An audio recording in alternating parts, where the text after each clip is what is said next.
Apakah Shanks adalah keturunan dari Tenryubito? Apa motif dan tujuan Shanks yang sebenarnya selama ini?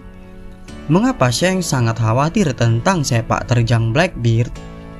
Halo teman-teman, jumpa lagi dengan anak buah Bagi. Dalam video kali ini, kita akan menjawab semua pertanyaan yang telah disebutkan sebelumnya. Saksikan videonya sampai akhir dan jangan lewatkan satupun detail pembahasannya. Siapkan cemilan dan minuman favorit kalian, karena ini akan jadi pembahasan yang sangat menarik.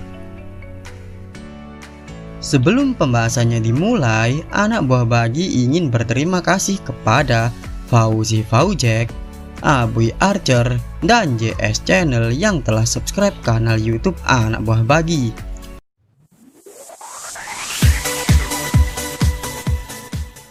Meskipun jarang muncul, dia adalah karakter yang sangat menarik. Siapa yang menyangka bahwa sosok karakter yang doyan pesta, diam saja saat dilecehkan oleh bandit gunung, dan kehilangan satu lengannya ketika menyelamatkan seorang anak, ternyata adalah mantan anggota kru Raja Bajak Laut. Pemimpin yang karismatik, kuat dalam bertarung, dan menjadi salah satu figur paling berpengaruh dengan reputasi yang sangat menakutkan di dunia. Dia adalah Shanks si rambut merah, salah satu kaisar lautan yang bergelar Yonko. Banyaknya misteri dan teka-teki yang menyelimuti Shanks menggelitik rasa penasaran kita hingga ke akarnya. Kemunculannya dalam cerita juga cenderung kontroversial, mulai dari mengakhiri perang puncak Marineford setelah sehari sebelumnya mengantisipasi kedatangan Kaido, hingga menyusup ke Marijoa saat referee berlangsung dan berdiskusi dengan Gorose, pemimpin pemerintah dunia. Jika kalian perhatikan dengan seksama, kalian akan mendapati bahwa Shanks selama ini sedang mencoba melindungi sesuatu. Shanks adalah Yonko yang paling kalem di antara kaisar lautan yang lainnya. Pembawaannya yang pasifis, sifatnya yang baik hati, dan keterkaitannya dengan mitologi Nordik asal daratan Skandinavia akan menjadi petunjuk bagi kita untuk memahami peran dan tujuan Shanks selama ini dalam serial One Piece. Pertama-tama, kita akan membahas pembawaan Shanks yang pasifis dan diplomatis. Ketika kata pasifis disebutkan, mungkin kalian akan teringat dengan Pasifista, salah satu karya dari Dr. Vegapunk yang digunakan oleh pemerintah dunia sebagai sarana untuk menjaga ketertiban dan kedamaian. Akan tetapi dalam prakteknya, Pasifista menggunakan metode kekerasan yang tidak manusiawi sama sekali, sangat berlawanan dengan arti dari kata pasifis yang sebenarnya. Daripada disebut sebagai sarana penjaga ketertiban dan kedamaian, nyatanya Pasifista adalah mesin pembunuh yang dingin dan kejam. Sebaliknya, Shanks adalah seorang pasifis sejati, meskipun dia adalah seorang bajak laut yang lazim dianggap sebagai pelaku kriminal dan kejahatan oleh angkatan laut. Kedamaian dan stabilitas kekuatan di dalam dunia One Piece adalah hal yang sangat rapuh. Mungkin saja, hal yang rapuh tersebut adalah hal yang ingin dilindungi oleh Shanks. Kesediaannya menemui Shirohige dan memintanya untuk segera menarik Ace yang sedang mengejar Blackbeard adalah salah satu bukti keseriusan Shanks untuk mencegah potensi konflik yang besar yang akan terjadi nantinya. Tahukah kalian bahwa kemampuan Shanks dalam berdiplomasi mungkin lebih hebat daripada kekuatan bertarungnya? Buktinya yang pertama adalah ketika Shanks menantang semua orang yang masih ingin bertarung di perang puncak Marineford, perangnya malah berhenti. Bukti yang kedua adalah ketika Shanks mampu berdialog secara langsung dengan Gorose. Meskipun mereka adalah pihak yang berlawanan, mungkin saja Shanks mampu mengantisipasi Kaido di dunia baru sehari sebelum perang puncak Marineford terjadi dengan cara yang diplomatis, sehingga Shanks bisa mencapai Marineford dengan cepat dalam keadaan sehat dan bugar.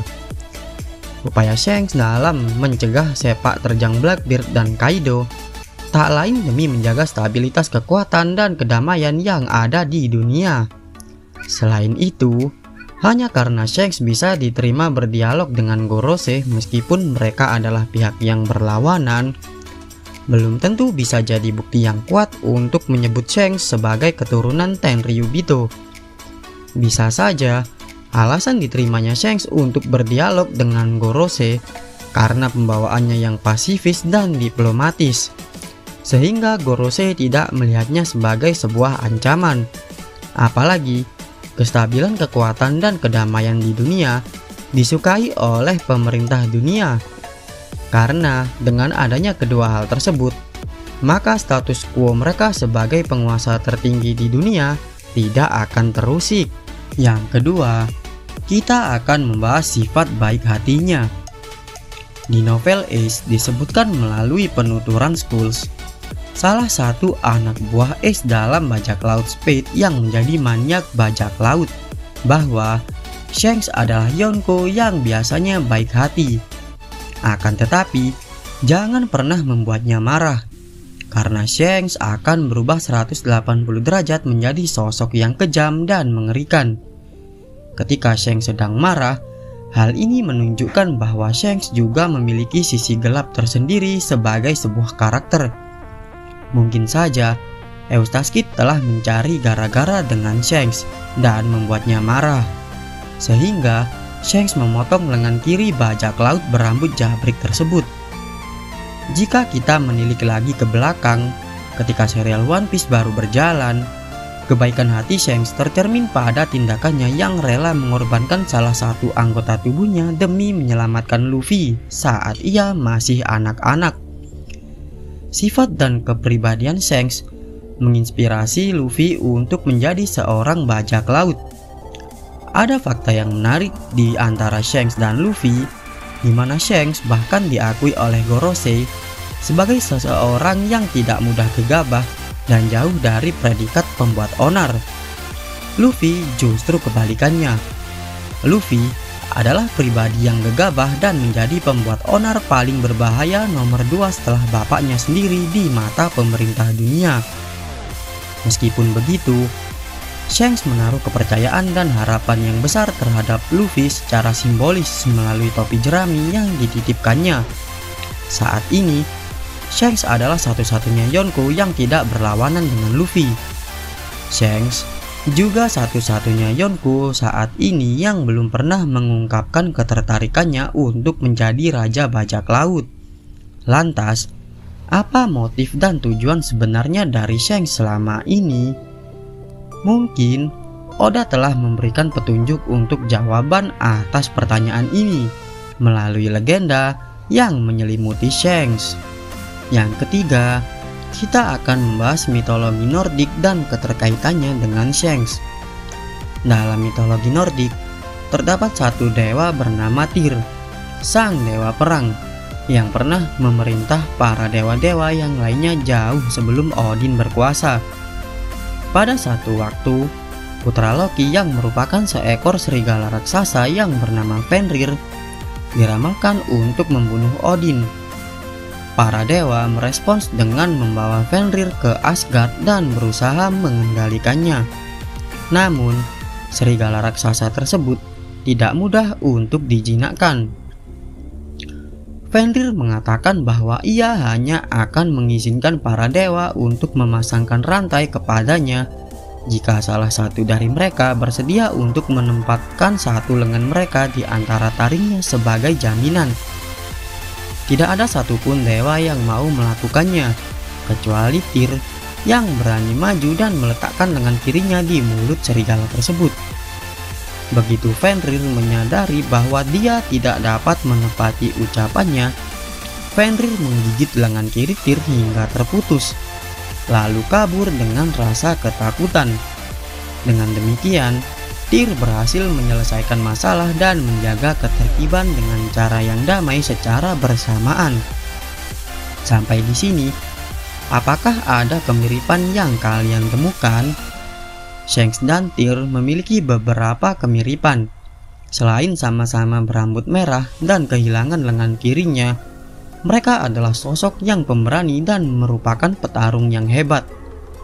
Mari kita lanjutkan kisah legenda tentang Tyr.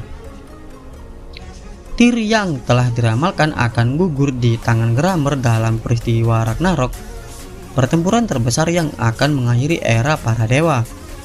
Gramr adalah sosok guguk dengan badan besar yang seringkali digambarkan mempunyai 3 kepala. Marshal Dietrich adalah orang yang memberikan bekas luka yang paling menyengat kepada Shanks. Oleh sebab itu, Shanks sangat memperhitungkan eksistensi Tyr sebagai individu yang berbahaya, dan Shanks mencoba untuk memperingatkan Shirohige atas hal tersebut. Mungkin bajak laut yang ingin dibicarakan oleh Shanks kepada Gorose adalah Marshal Dietrich. Kapal utama yang digunakan oleh Shanks pun desainnya sangat kental dengan budaya bangsa Viking, di mana legenda Nordik berasal dari bangsa tersebut. Paralelisme mitologi Nordik yang menyelimuti Shanks mungkin adalah petunjuk bagi kita tentang Shanks sebagai sebuah karakter. Bagaimanapun juga, sepanjang cerita One Piece berjalan, Shanks diceritakan oleh Oda untuk mencoba melindungi suatu hal yang sangat penting dengan alasan tertentu. Pertanyaan terbesarnya adalah, mengapa Shanks menaruh kepercayaan yang besar terhadap Luffy? Ketika Shanks ditanya oleh Shirohige perihal lengannya yang terputus setelah berlayar di East Blue, Shanks menjawab bahwa hal itu sebagai pertaruhannya untuk sebuah era yang baru. Apakah Shanks meyakini bahwa Luffy adalah seseorang yang akan mewarisi tekad dari kaptennya dan juga Joy Boy? Apakah nanti Shanks akan mati di tangan Blackbeard, sama halnya dengan Tyr yang mati di tangan Gramr? Seperti apapun nanti jalan cerita dan nasib yang menimpa Shanks, tak bisa dipungkiri bahwa Shanks adalah sosok karakter yang sangat mengagumkan. Inilah kisah Shanks si rambut merah dengan segenap misteri dan legenda yang menyelimutinya. Subscribe kanal YouTube Anak Buah Bagi dan dapatkan banyak konten pembahasan seputar One Piece yang menarik untuk menambah wawasan kalian seputar One Piece. Sebagai bentuk apresiasi terhadap teman-teman, Anak Buah Bagi akan menyebutkan 3 nama subscriber terakhir yang telah subscribe ke kanal YouTube Anak Buah Bagi di awal video, seperti yang terdapat di awal video kali ini. Sampai ketemu lagi dengan Anak Buah Bagi di video Anak Buah Bagi yang selanjutnya.